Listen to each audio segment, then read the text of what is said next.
Alright, we had a little boo-boo go down on 880 North the other day, and I thought it'd be a good idea to go back, rewatch the tape, and try to understand what happened and what led to this.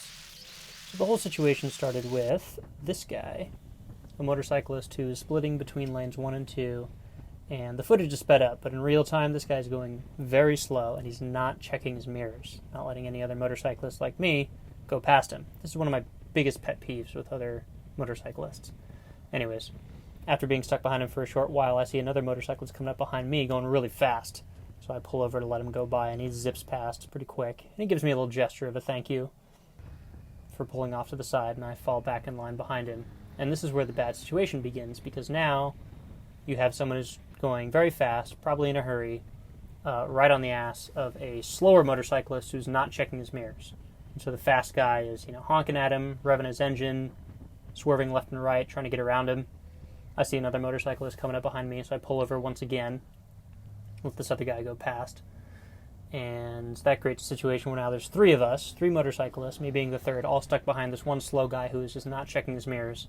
And the number 2 guy, the fast one, is getting really agitated, and you can, well, rather I could see, it doesn't really come across in the video, but he's still, swerving left and right, trying to get around him, making a lot of hand gestures, and then finally the slowpoke gets the message, pulls off to the side. The fast guy zips by him, flips him a gesture, an unkind gesture, and guns the throttle to make up for lost time.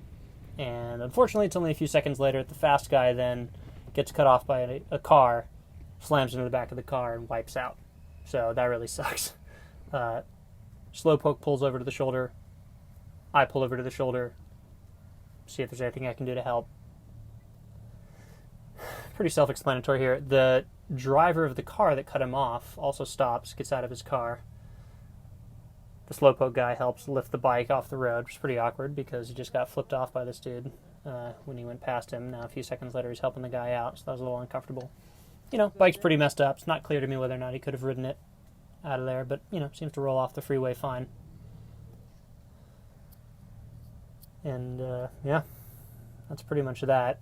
Just around this time, as I'm getting back on my bike, that I look in the mirror and have a moment of realization, says, oh, hey, I'm wearing a GoPro. Maybe this guy's insurance, could benefit from some of the footage. So there's me going, oh, crap. So I put my kickstand back down and go offer the guy to email him some footage, and that's when a whole other situation plays out. I'll let the audio speak for itself here for a little bit.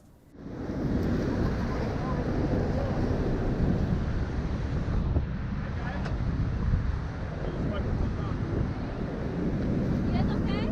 Yeah. He just took off. The guy who was involved? Yeah. Yeah, he cut me off. His back was all dented too. What kind of car was it? Silver like green, fucking Scion looking. Here, take my contact info. I got a GoPro. I'll go get his license plate and I'll email it to you. Well, I'll give it to him. It's his bike. Yeah. Yeah, you'll catch him. Yeah, it was like a forest green SUV. Damage is all dented on the passenger side, on the back. Okay, I'll go catch up to him. Do you have a pen? Or I got a pen. Oh yeah. All right, I'll go catch up and email it to you. Thank you. Yep. So yeah, the driver who had cut off the motorcyclist, causing the accident, presumably I didn't actually see the accident, of course, just sort of got back in his car and drove away. And I'd like to give him the benefit of the doubt. I don't know if he was just absent-minded or didn't really think about what the situation was, that he needed to stop and exchange insurance info. That's probably a little naive, but anyways, unclear to me why the guy kept driving. In any case, I'm able to catch up to him pretty quickly. Ironically, the slowpoke guy actually comes up on my rear, goes past, and I fall in line behind him once again. This time he's going a little bit faster. I'm guessing the whole situation helped kind of get the message in his head that he needs to either pick up the pace or let other people go by him, but I'm thankful for it because he's able to point out exactly which car was involved in the accident. And so I went by this guy pretty slowly, was able to get a good long look at the license plate and the damage in the back of his car as well as the driver himself. And I flip him this little gesture, which I intended to mean, hey, what was that all about? Of course, it came off like a thumbs up, so I look like a bit of a dipshit, but that's all there is to it. Ride safely, folks. See you around.